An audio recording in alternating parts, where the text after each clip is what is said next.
Conductor electronics. ये chapter है semi conductor and electronics, यानी सो बोर्ड के लिए जो सबसे पहला इंपॉर्टेंट टॉपिक है इस चैप्टर में वो है classification of metals, conductors and semiconductors. Classification of metals, conductors and semiconductors on the basis of conductivity. पहला होगा कंडक्टिविटी की बेसिस पे इनको तीनों को सेपरेट करना, ठीक है। So on the basis of relative values of electronic conductivity से, हेयर इलेक्ट्रॉनिक कंडक्टिविटी का जो सिंबल हमने लिया है वो है सिग्मा, इसको रेजिस्टिविटी भी कह सकते हैं। सो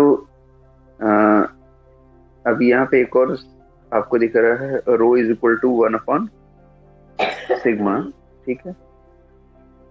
तो ये रेजिस्टिविटी है या इलेक्ट्रिकल कंडक्टिविटी, ठीक। रेजिस्टिविटी क्या है, रो है 1 अपॉन सिग्मा। तो फिर से एक बार समझ लीजिए, कंफ्यूज मत होइएगा। On the basis of conductivity, we have to classify the metals, conductors, and semiconductors. On the basis of relative values of electrical conductivity or resistivity, the solids are broadly classified as. The solids are broadly classified as. First one is the metal, second one is the semiconductors, third one are the insulators. Now, how they are classified? Metals possess very low resistivity or you can say very high conductivity. यानी metals में resistance करने की क्षमता बहुत कम होगी और conduct करने की क्षमता बहुत ज्यादा होगी। तो ऐसे जो सॉलिड होंगे उसको आप क्या बोलोगे, मेटल बोलोगे, ठीक है। तो यहाँ पे साफ साफ वैल्यूज भी दी हुई हैं ताकि आप आसानी से देख भी पाओ। सो रो अप्रोक्सीमेटली है 10⁻⁻² to 10⁻⁻8 ओम मीटर, जबकि सिग्मा की वैल्यू 10⁻², ये बहुत बड़ी वैल्यू है, यानी कंडक्टिविटी की वैल्यू बहुत बड़ी है। रेजिस्टिविटी की वैल्यू बहुत छोटी थी यहाँ पे, है ना। तो वैल्यूज में बहुत बहुत बहुत बड़ा डिफरेंस है। इस तरह से ये, अगर ऐसा आपको सॉलिड दिखे जो इस तरह की प्रॉपर्टी शो करता हो, सो दे आर मेटल्स। सेमीकंडक्टर्स की बात करें तो पहली बात तो नाम ही बता रहा है कि ये सेमी है। सेमी का मतलब होता है हाफ, यानी ये ऐसे कंडक्टर होंगे जो एग्जैक्टली ऊपर मेटल वाले की तरह तो बिहेव नहीं करेंगे, बट उनसे थोड़े कम रहेंगे। लेकिन ऐसे भी नहीं होंगे कि एकदम से इलेक्ट्रिकल कंडक्टिविटी शो ही ना करें।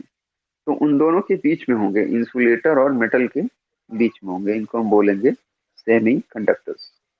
Semiconductors have resistivity or conductivity intermediate to metal and insulators. So यहाँ पे जो वैल्यूज हैं उनको भी आप देख सकते हैं। Rho is nearly 10⁻⁻5 to 10⁻⁶ ohm metre, whereas conductivity की आप बात करें तो कंडक्टिविटी भी आपको दिख रहा है 10⁻⁵ to 10⁻⁻6, ठीक है। तो ये आप देख रहे हैं इंटरमीडिएट पोजीशंस पे ये दोनों प्रेजेंट। इसके बाद इंसुलेटर्स की बात कर ले, ठीक है। तो इंसुलेटर में आपने देखा कि इनकी रेजिस्टिविटी बहुत ज्यादा हाई होती है, या आप कह सकते हैं कि लो कंडक्टिविटी होगी, इनमें लो कंडक्टिविटी होगी। अब इसको हम वैल्यूज के हिसाब से अगर देखें तो रो की वैल्यू है 10⁻11 से 10⁻19। ये बहुत बहुत बहुत बड़ी वैल्यू है। तो रेजिस्टिविटी की अगर इतनी बड़ी वैल्यू है तो कंडक्टिविटी क्या होगा, अपने आप कम हो जाएगा, ठीक है। और कंडक्टिविटी की वैल्यू देखिए 10⁻⁻11 से 19, है ना, -11 से 19, ये बहुत ज्यादा कम है। So this is what they this category of solids are known as insulators. Clear हो गया ना? आगे बढ़ते हैं. The values of rho and sigma given above are indicative of magnitude and could well go outside the range as well. First in this chapter is in the study of semiconductors, which could be elemental semiconductor और compound semiconductor. दो तरह के semiconductors हैं और इस chapter में हम ज्यादा फोकस यही करने वाले हैं. यही हमारा एरिया ऑफ इंटरेस्ट है, यहीं पे हम फोकस करने वाले हैं. ठीक है. एलिमेंटल सेमीकंडक्टर में सिलिकॉन और जर्मेनियम की बात होगी. सिलिकॉन कंडक्टर में अगर हम बात करें तो आप बहुत सारे देख रहे हैं, इनऑर्गेनिक, ऑर्गेनिक, ऑर्गेनिक पॉलीमर्स बहुत सारे हैं. ओके. तो इनऑर्गेनिक वाले में C D S, G A S, C D S E, I N P, ऐसे बहुत सारे इनऑर्गेनिक कंपाउंड्स आपको कॉम्बिनेशन में दिख रहे हैं. जबकि ऑर्गेनिक की बात करें तो anthracene, doped. Most of the currently available semiconductor devices are based on elemental semiconductors, Si, that is silicon और जर्मेनियम. यही मैं कह रहा था कि हर जब हम इलेक्ट्रॉनिक्स की बात करते हैं तो हम यहाँ पे आ जाते हैं, सिलिकॉन और जर्मेनियम पे, या कुछ कंपाउंड्स जो इनऑर्गेनिक कंपाउंड्स हैं उन पे. ठीक है. इसलिए हम ऑर्गेनिक वगैरह पे ज्यादा फोकस नहीं कर पाते हैं. Concept introduced here for discussing the elemental semiconductors, by and large, apply to the most of the compound semiconductor as well, on the basis of energy bands. According to Bohr atomic model, according to Bohr atomic model, in an isolated atom, the energy of any of its electron is decided by the orbit in which it revolves. है ना? जिस orbit में revolve करेगा उससे उसकी energy के बारे में हमें पता चलेगा. But when the atoms come together to form solid, जब वो सॉलिड बनाएंगे, they are close to each other. So the outer orbits of electrons from neighboring atom would come very close and could even overlap. ठीक है.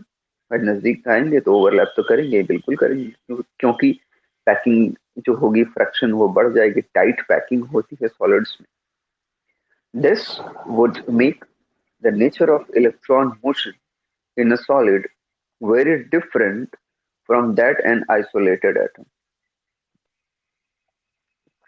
Inside a crystal, each electron has a unique position, and no two electrons see exactly the same pattern surrounding the charges. Because of this, each electron will have different energy level, different energy levels with continuous energy variation form a band which is known as energy band. तो ये clear हो गया.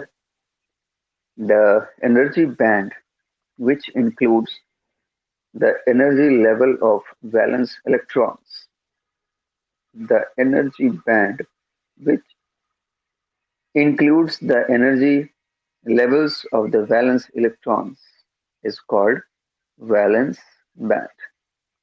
Is called valence band. Energy band above the valence band is called conduction band. Energy band above the valence band is called conduction band. With no external energy, all the valence electrons will reside in the valency band. if the lowest level in the conduction band happens to be lower than highest level of valence band, the electrons from the valence band can easily move to the conduction band. ठीक है, normally the conduction band is empty. ठीक है, normal conditions की बात करें, conduction band क्या होता है, इट इज ऑलवेज एम्प्टी. ठीक है, कंडक्शन बैंड नॉर्मल कंडीशंस में एम्प्टी होता है, ये याद रखना है आपको. But when it overlaps on the valence bond electron, अब वो कैसे होता है, जब एटम्स नजदीक आते हैं तो ओवरलैपिंग हो गए. तो जब ओवरलैप करते हैं तो valence bond electrons can move freely into it. ठीक है, तो जैसे ही दो एटम्स में ओवरलैपिंग होती है, जो कंडक्शन बैंड होते हैं, वहां पे ये वैलेंस बॉन्ड के इलेक्ट्रॉन्स इजीली मूव करने लग जाते हैं. ठीक है, और इस तरह की मूवमेंट ही फिर डिसाइड करती है कि अब सॉलिड का नेचर कैसा होने वाला है.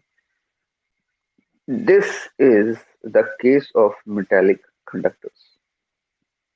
ये is some gap between the conduction band and the valence band. ठीक है, कंडक्शन बैंड और वैलेंस बैंड में अगर गैप है तो इलेक्ट्रॉन, जैसी बात है कि इलेक्ट्रॉन को मूव करने में प्रॉब्लम होगी. Electrons in the valence band all remain bound. In this condition, they remain bound, and no free electrons are available in conduction band. ये समझ में आ रहा है ना? This makes the material an insulator. तो इस कंडीशन में वो मटेरियल कैसा बिहेव करेगा, इंसुलेटर की तरह. यानी जब कंडक्शन बैंड फ्री है इलेक्ट्रॉन्स लेने के लिए, और वैलेंस बैंड से वैलेंस बैंड से कंडक्शन बैंड में, कंडक्शन बैंड हो गया ये, कंडक्शन बैंड में अगर इलेक्ट्रॉन्स इजीली पास कर रहे हैं, तो वो जो मटेरियल होगा वो कैसा होगा, वो सॉलिड होगा. वो किस किस नेचर का होगा, वो मेटेलिक कंडक्टर नेचर का होगा. और इसी कंडीशन को अगर हम पलट दें यहाँ पे, कि जो इलेक्ट्रॉन्स हैं, अब अगर कंडक्शन बैंड में मूव ही ना करें, है ना मूव कर पाए, और ये यहीं पे बाउंड रह जाए, ये सारे के सारे electron hardly bounded to the valence band only. तो इन दिस कंडीशन, अब ये कंडक्शन बैंड तो किसी काम का रहेगा नहीं भाई, इलेक्ट्रॉन ही नहीं है तो कंडक्शन क्या करेगा, कंडक्शन करेगा ही नहीं. और कंडक्शन बिल्कुल कर नहीं रहा है, तो क्या हो गया, इंसुलेट कर रहा है इसका मतलब. तो ये इस तरह का जो मटेरियल होगा वो इंसुलेटर होगा. ठीक है, यहाँ तक कोई दिक्कत, अच्छे से समझ. Okay, but some of the electrons from the valence bond may gain external energy to cross the gap between the conduction band and the valence band. ठीक है, कंडक्शन बैंड और वैलेंस बैंड के बीच में अगर कुछ इलेक्ट्रॉन्स पहुंच जाते हैं, एनर्जी, भाई इतनी एनर्जी पाए कि एक्साइटेड होके पहुंच गए, then these electrons will move into the conduction band. At the same time, they will create vacant energy level in the valence band, where other valence electrons can move. Thus, the process creates the possibility of conduction due to electrons in the conduction band, as well as due to vacancies in the valence band. Let's consider what happens in case of silicon and germanium crystal containing N atoms. For silicon, outermost orbit is third orbit, N3. N is equal to 3, यानी जो main energy, principal energy shell होगा वो क्या होगा, 3 होगा. देखिए दोनों N में कंफ्यूज मत हो जाना, ये एन नंबर ऑफ एटम्स की बात कर रहे हैं और ये एन एनर्जी सेल की बात हो रही है ना. इन दोनों को पढ़ रहे हो. कार्बन सेकंड पीरियड में आता है ना, फर्स्ट पीरियड में तो रहता नहीं है, ये थर्ड पीरियड में है, ये फोर्थ पीरियड में है, ये फिफ्थ पीरियड में है, और जो क्या बोलते हैं पीवी है, यानी लेड की बात करते हैं, वो सिक्स पीरियड में है, और उसके नीचे सेवंथ पीरियड है. अब सिलिकॉन का स्ट्रक्चर देखो, ये सिलिकॉन का न्यूक्लियस है, ठीक है। ये फर्स्ट पीरियड है, ये सेकंड पीरियड है, और ये थर्ड पीरियड है।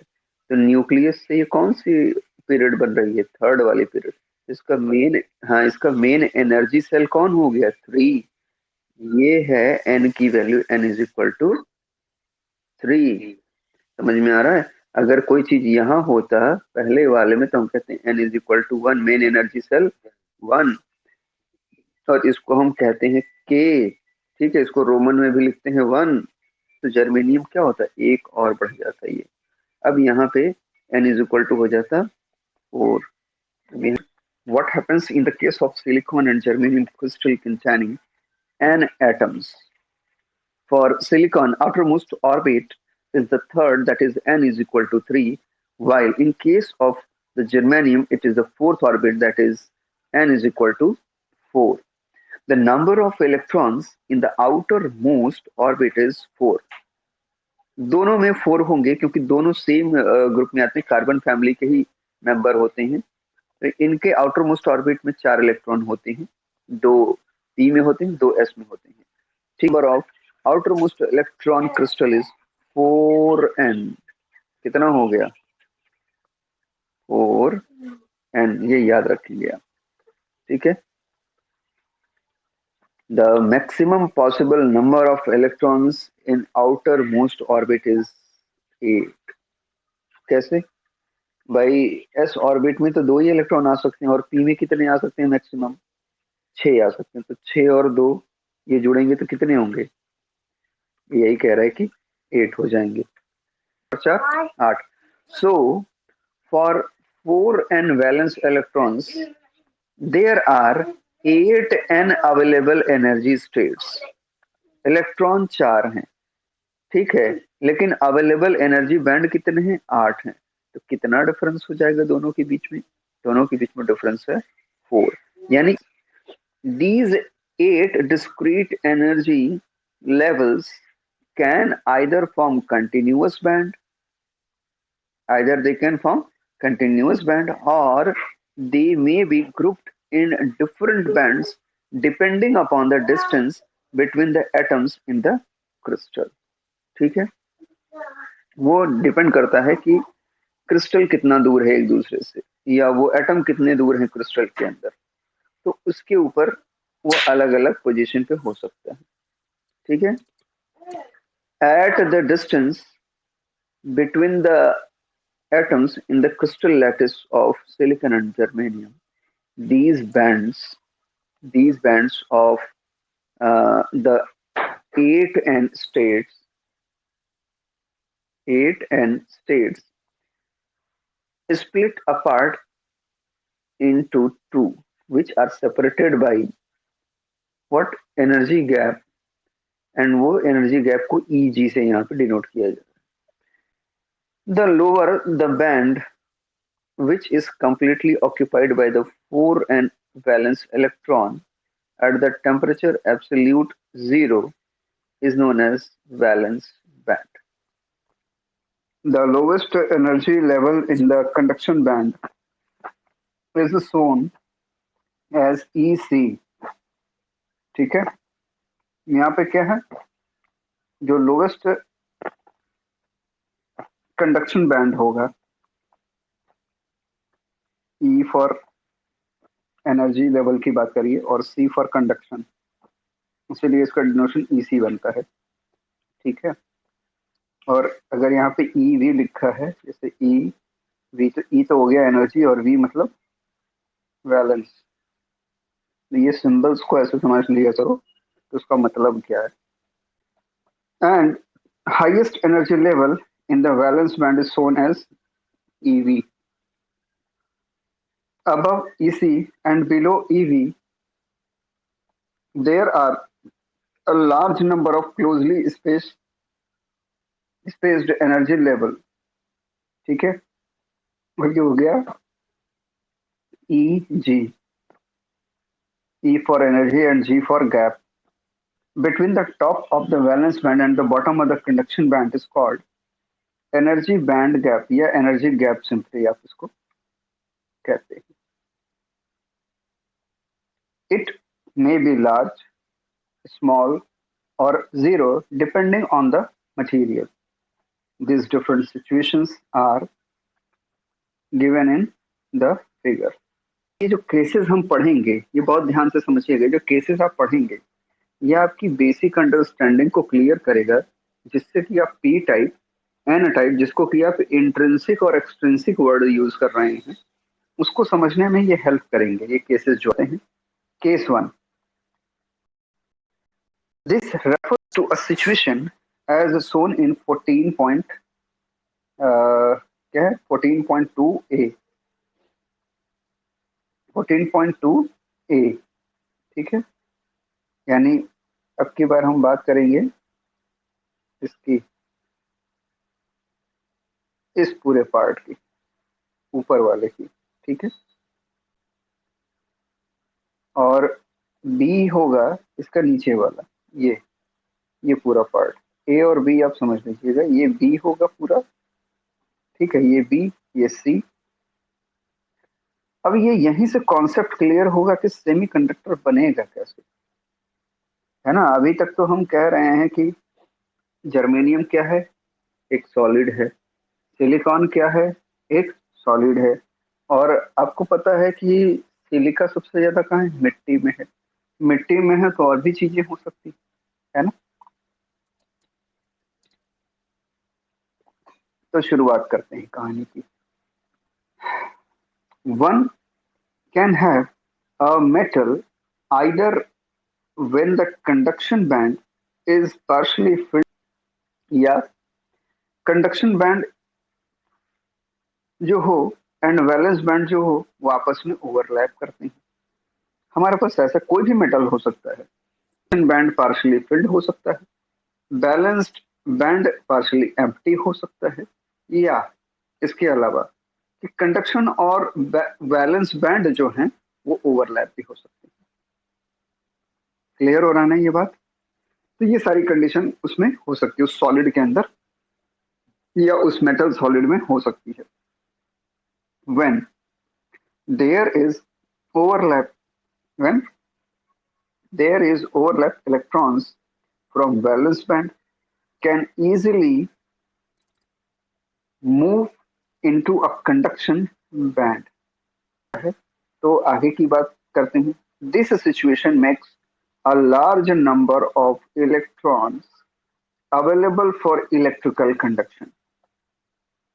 यानी अगर ऐसा पॉसिबल है कि ये भैया वैलेंस बैंड है और ये कंडक्शन बैंड है, इलेक्ट्रॉन इजीली ट्रांसफर हो जा रहे हैं, है ना। क्या हो रहा है, इजीली ट्रांसफर हो जा रहे हैं।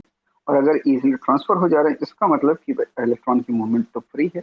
इलेक्ट्रॉन की मूवमेंट अगर फ्री है तो इलेक्ट्रिक करंट भी इजीली फ्लो हो रहा है। यानी when the valence band is partially empty, electrons from its lower level can move to the higher level, making conduction possible।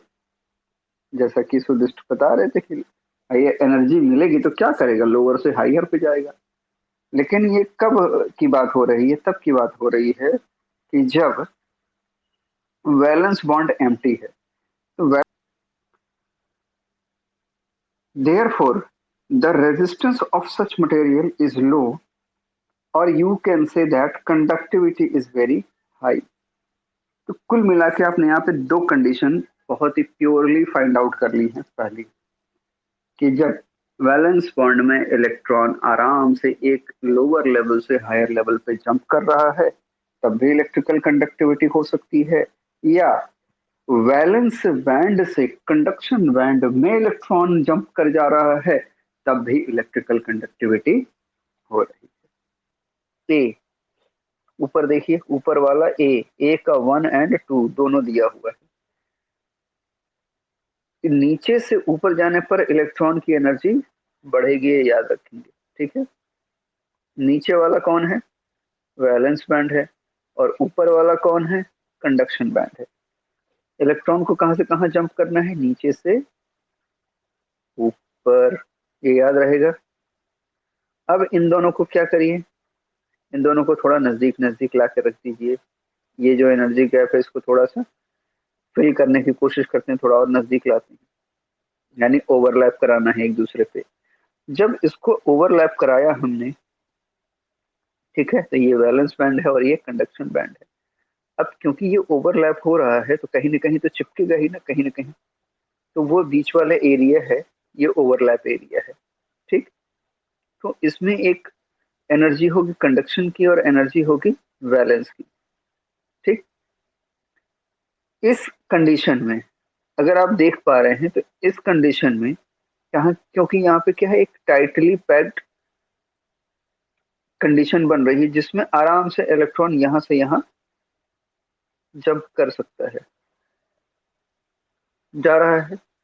ऐसी कंडीशंस जब होती हैं, ओवरलैप करते हैं, और इलेक्ट्रॉन की एनर्जी नीचे से ऊपर आराम से बढ़ सकती है, ठीक है। और यहाँ पे जो गैप एनर्जी है वो अप्रोक्सीमेटली क्या है, बहुत ध्यान से समझिए, क्या है, जीरो।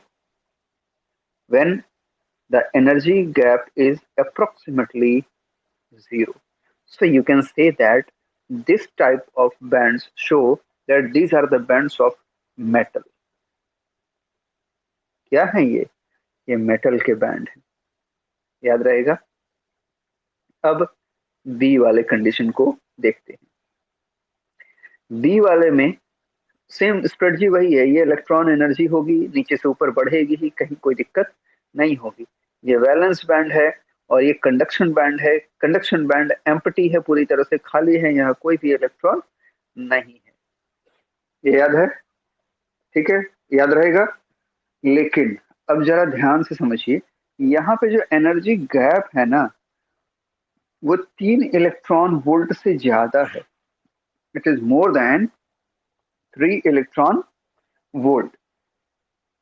यानी यहां से इलेक्ट्रॉन्स कभी भी, चाहे कंडक्शन बैंड एम्प्टी ही क्यों ना हो, कभी भी ये इलेक्ट्रॉन ऊपर की ओर मूव नहीं कर पाएंगे।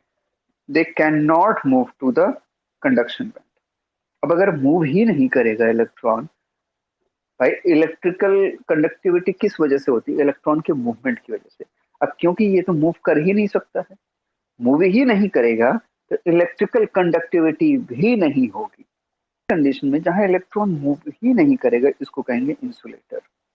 दूसरी कंडीशन देखते हैं, यानी सी वाले की बात करते हैं। अब यहाँ पे क्या है, फिर से वही है, इलेक्ट्रिकल या इलेक्ट्रॉन की एनर्जी नीचे से ऊपर बढ़ेगी ही बढ़ेगी, इसमें कोई दिक्कत नहीं है। ये ईवी है, ये ईसी है, यहाँ भी सब सही है। यानी ये वैलेंस बैंड है, ये कंडक्शन बैंड है, कोई दिक्कत नहीं है। इन बट यहाँ पे क्या है कि एनर्जी गैप जो है वो 3 इलेक्ट्रॉन वोल्ट से कम है। तो ऐसी कंडीशन में इलेक्ट्रॉन यहाँ से जंप करके यहाँ जा सकता है। अगर इलेक्ट्रॉन जंप कर सकता है, इसका मतलब कि इलेक्ट्रिकल कंडक्टिविटी हो सकती है ना, इलेक्ट्रिकल कंडक्टिविटी हो सकती है। तो ऐसे कोई भी आपको क्या बोलते हैं सिचुएशन दिखे जहां पे एनर्जी गैप 3 इलेक्ट्रॉन वोल्ट से कम हो, ठीक है, तो ऐसी कंडीशन किसकी होती है, सेमी कंडक्टर्स की। किसकी होगी, case two, in this case as shown in the figure 14.2b। इसलिए मैंने कहा था कि पहले ही बता देता हूँ, नहीं आप कहेंगे कि ये कहाँ से पैदा। A large band gap that is EG exists, और ये कितना बड़ा है भाई, EG is greater than 3 electron volt. There are no electrons in the conduction band and therefore no electrical conduction is possible. Note that, note that the energy gap is so large that electron cannot be excited from the valence band to the conduction band by thermal excitation. You can write these cases. So, in this case, this is what? Insulator. Case number 3. This situation is shown in 14.2c. इसलिए figure मैंने पहले बता दिया था। Here, a finite मतलब निश्चित finite मतलब निश्चित। Here a finite but small band gap, और वो कितना है भाई, ये बैंड गैप 3 इलेक्ट्रॉन वोल्ट से कम है ना। So this small band gap exist because of small band gap at room temperature. Some electrons from the valence band acquire enough energy to cross the energy gap, है ना, इस energy gap को वो cross कर सकते हैं। So in this condition they enter into the conduction band. These electrons now enter to the conduction band. These electrons, भले ही वो स्मॉल नंबर में हो, दो स्मॉल इन नंबर, भले ही 4, 8, 10, 20 इलेक्ट्रॉन में, तो कोई फर्क नहीं पड़ता। These electrons can move into the conduction band. अब अगर वो कंडक्शन बैंड में जा ही सकते हैं, मतलब इलेक्ट्रॉन तो मूव कर ही रहा है, इलेक्ट्रॉन मूव कर रहा है, तो ये क्या प्रॉपर्टी शो कर सकता है कि इलेक्ट्रिकल कंडक्टिविटी भी तो शो कर सकता है। भाई इलेक्ट्रॉन का मूवमेंट है तो इलेक्ट्रिकल कंडक्टिविटी भी हो सकती है। कहीं कोई दिक्कत? तो ऐसे जो हमारे मटेरियल होंगे जिनमें की एक शर्त जुड़ जाती है, क्या कि कम से कम इसको लांघ के जाना पड़ेगा, इस सीमा को लांघना पड़ेगा। यानी जैसे सीता थी, अगर लक्ष्मण रेखा नहीं लांघी होती तो कोई दिक्कत नहीं होता, लेकिन वो लांघ गई थी तो दिक्कत हुआ। तो यहाँ भी इनको लांघना पड़ेगा सेमीकंडक्टर बनने के लिए, है ना। तो कुछ इलेक्ट्रॉन जंप कर सकते हैं, इसीलिए यहाँ साफ सुथरा लिख दिया कि भले ही थोड़े हों लेकिन जा सकते हैं। अब बहुत ज्यादा तो नहीं जा रहे हैं, तो बहुत अच्छा कंडक्टर तो नहीं होने वाला है, लेकिन इंसुलेटर भी तो नहीं है। बहुत अच्छा कंडक्टर नहीं है लेकिन इंसुलेटर भी नहीं है। Hence the resistance of semiconductor is not as high as that of insulator. समझ में आ रहा है? किसी को कोई दिक्कत? In this section we have made a broad classification of metals, conductors, and semiconductors. In the section we follows, you will learn the conduction process in semiconductor.